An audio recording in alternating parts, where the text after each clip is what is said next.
আসসালামু আলাইকুম রহমতুল্লাহি ওবরাকাতু।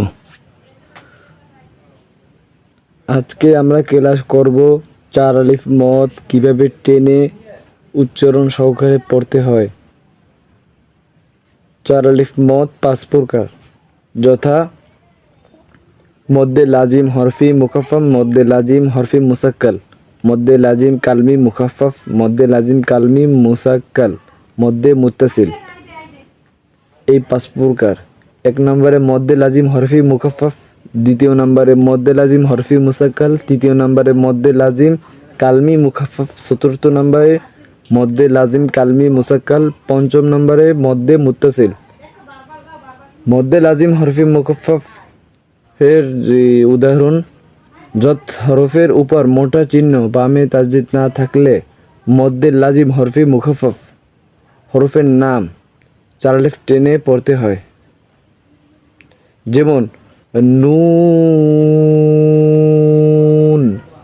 কফ। মদ্দে লাজিম হরফি মুসাক্কালের উদাহরণ: হরফের উপর মোটা চিহ্ন বামে তাসদিদ থাকলে মদ্দে লাজিম হরফে মুসাক্কাল হরফের নাম 4 আলিফ টেনে পড়তে হয়। যেমন আলিফ লাম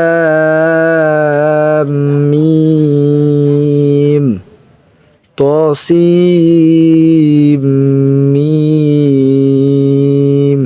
মদ্দে লাজিম কালমি মুখাফফাফ। মদ্দের হরকতের উপর মোটা চিহ্ন বামে জজম থাকলে মদ্দে হরকতকে 4 আলিফ টেনে পড়তে হয়। যেমন আল আনা, আল আনা। মদ্দে লাজিম কালমি মুসাক্কাল। মদ্দের হরফের উপর মোটা চিহ্ন বামে তাসদিদ, মদ্দে লাজিম কালমি মুসাক্কাল। এটার নাম 4 আলিফ টেনে পড়তে হয়, এটা 4 আলিফ টেনে পড়তে হয়। যেমন দল্লান, দাব্বাতিন, আতুহাজ্জুনি।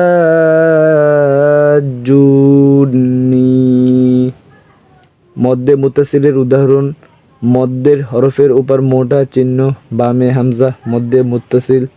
মদ্দের হরফকে 4 আলিফ টেনে পড়তে হয়। যেমন জা, 4